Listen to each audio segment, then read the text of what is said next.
The film opens with a black man named Andre, walking alone in a quiet neighborhood, before getting approached by a sketchy white car. Scared, he tries to turn around, but soon realizes that the car door is now open. But from out of nowhere, the driver is quick to knock him unconscious, and drag him inside the car. The next scene introduces us to our main character, Chris Washington, a black photographer who just finished packing up. His white girlfriend, Rose Armitage, shows up at his door, and she is about to take him to meet her parents for the first time.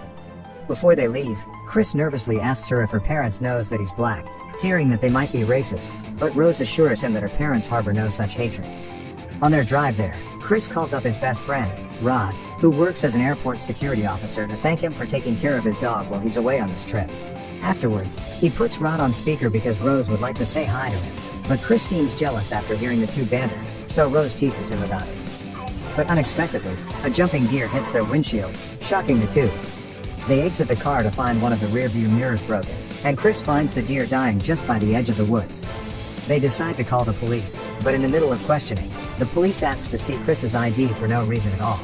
Infuriated because Chris wasn't even the one driving, Rose reprimands the racist cop. The two then resume their journey, until they finally arrive at Rose's parents' residence. It is clear that Rose's parents are well off. Her father, Dean Armitage, is a neurosurgeon while her mother, Missy, is a psychiatrist. But while the father takes him around for a tour of the house, Chris can't help but find it off-putting that the family's groundskeeper and housekeeper are both black.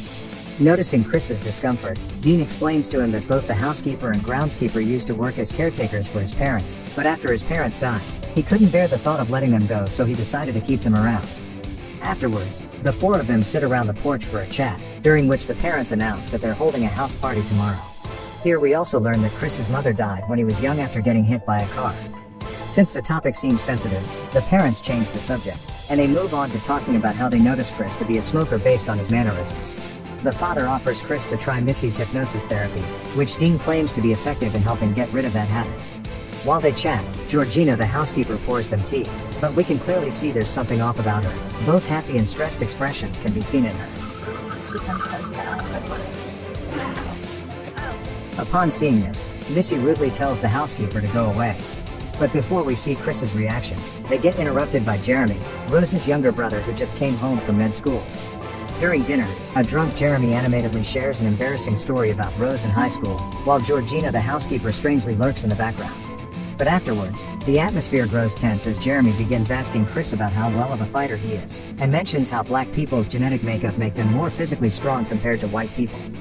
Things get even weirder when Jeremy gets up from his seat, and is about to challenge Chris for a fight. Luckily, the parents put a stop to it before things escalate. When the couple are finally alone in Rose's room, she infuriatedly rants about how weird and racist her family's been throughout the day.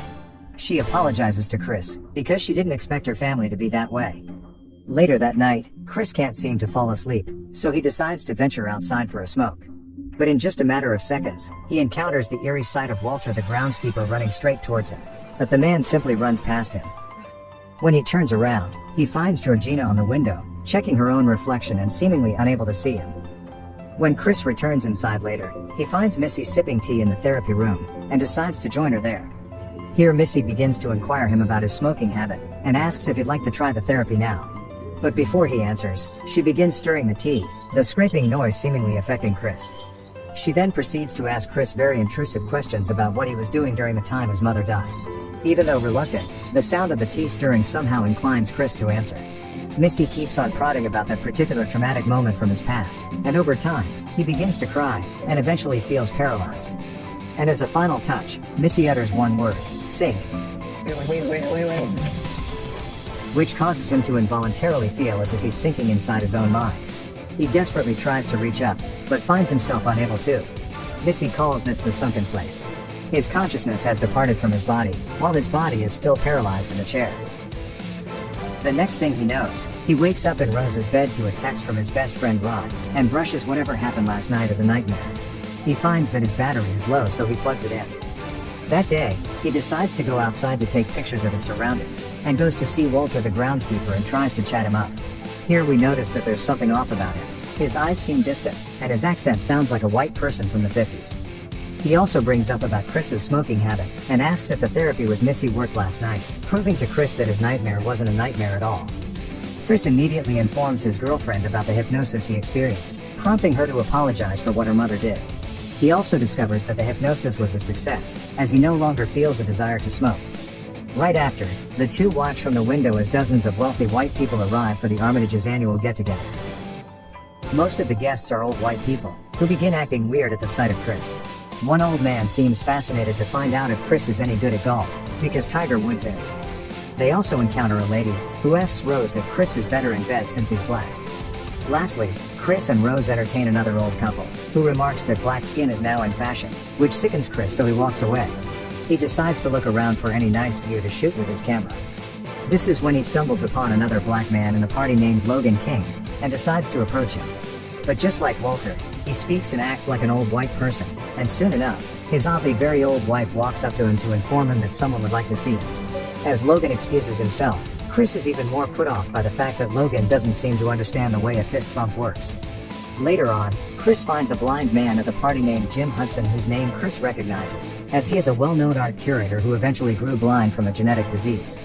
Unlike the others who bring up Chris's race into conversations, the man admits to be a fan of his work, and compliments Chris for having a great eye in photography.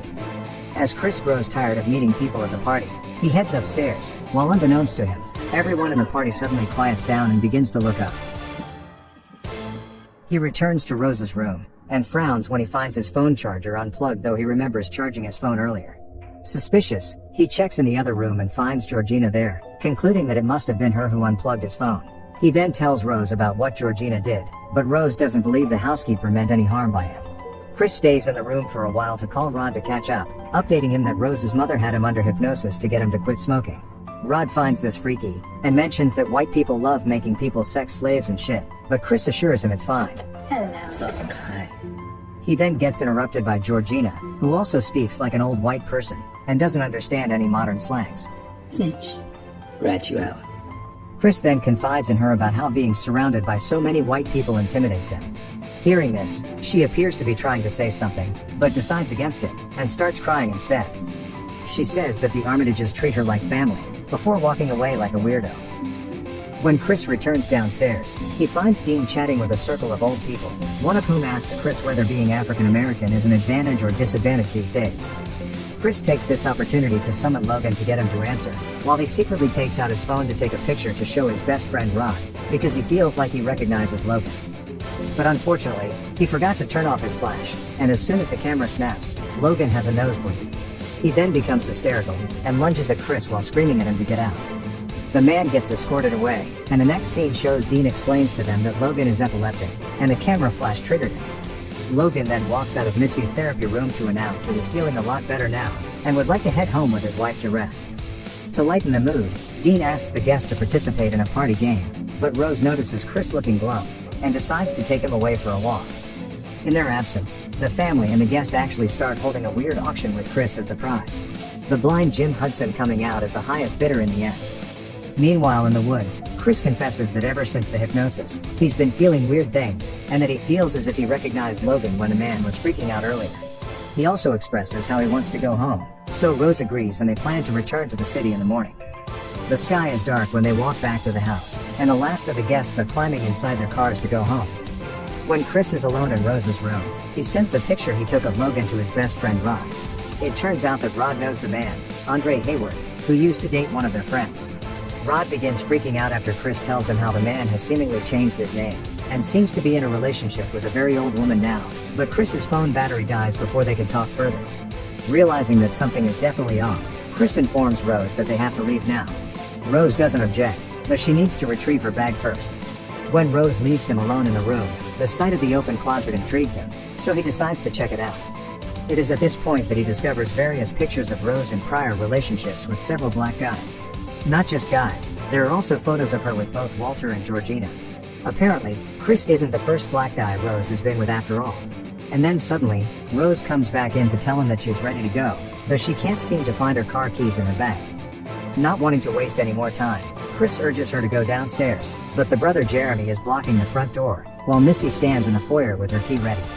Sensing tension in the air, Chris asks Rose to find the key, while Dean walks in the room, and starts talking about how the white mind is brilliant, though it needs a better vessel to contain it. Creeped out, Chris loses his patience, and begins yelling for Rose to find the keys. Jeremy then playfully swings his lacrosse stick at him, while Missy and Dean begin to surround him. While this happens, Rose finally reveals to him that she's in on her family's plans all along. When Chris lunges at Jeremy, Missy taps her teacup, causing him to fall under hypnosis again. This leaves Chris with no power, but to watch as the family drags him to the basement. You were one of my favorites.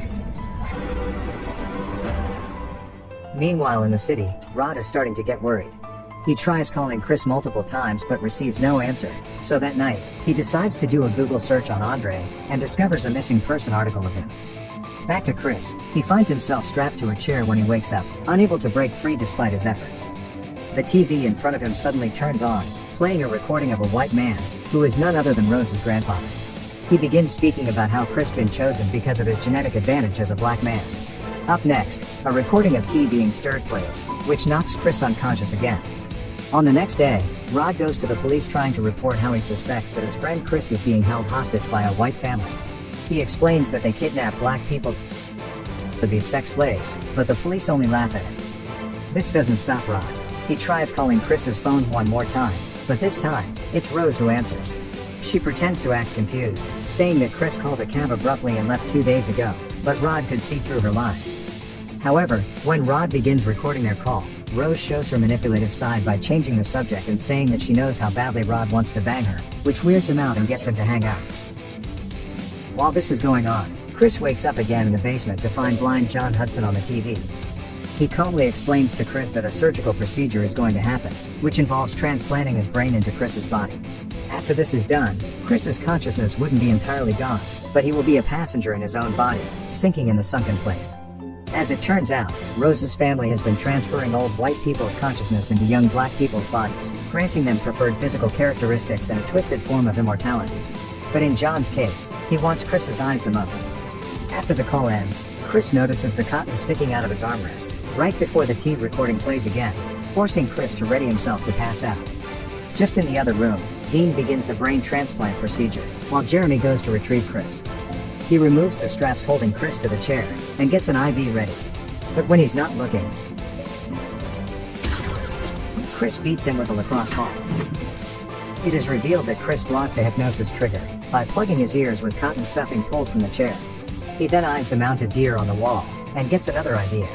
As Jeremy hasn't returned for some time, Dean goes out to look for him, and this is when Chris shows up and rams the deer horns into him, causing him to bleed to death. The evil man knocks over a candle, which sets fire to the operating room with an anesthetized Jim Hudson inside. Up next, Chris goes upstairs and comes face to face with the mother, knocking the teacup off the table before she reaches for it. She then takes a sharp object, and stabs his palm with it. As the two struggle against each other, Chris manages to overpower her, and stab her in the eye. When he finally makes it to the front door, a bloody Jeremy shows up, and traps him in a headlock, while he struggles to reach for the door. Chris manages to stab him in the shin. Chris then stomps his skull to make sure he stays dead this time. While this is going on, Rose is upstairs listening to music, and Googling shirtless pictures of black men, unaware of what's going on. Chris finds the car keys, and starts Rose's car. However, as soon as he begins to accelerate, he accidentally hits Georgina on his way out. Feeling sorry for her because his own mother also died from a hit and run, he takes her inside the car. But unfortunately, Rose heard the crash and rushes outside with a rifle while saying grandma. It is at this point when we realize that Georgina has the grandmother's brain. She then wakes up and begins attacking Chris, infuriated because he's killed her family. This causes a car crash, killing Georgina, but Chris survives. After the car crash, Chris staggers outside the car, avoiding Rose's gunshot. From out of nowhere, Walter the groundskeeper comes running towards him, with Rose saying get him grandpa. Walter tackles him to the ground, but Chris is quick to take a picture of him with a flash camera, which snaps the real person inside him awake. Walter asks for Rose's rifle, wanting to take care of Chris, but he shoots her in the gut instead. He then turns the rifle on him, before shooting himself. Afterwards, Chris crawls up towards Rose, and begins choking her out of contempt, but doesn't have the heart to kill her. And then suddenly, a police car arrives, and Rose cries out for help. But luckily, it is actually an airport security car, which belongs to none other than his best friend Rod.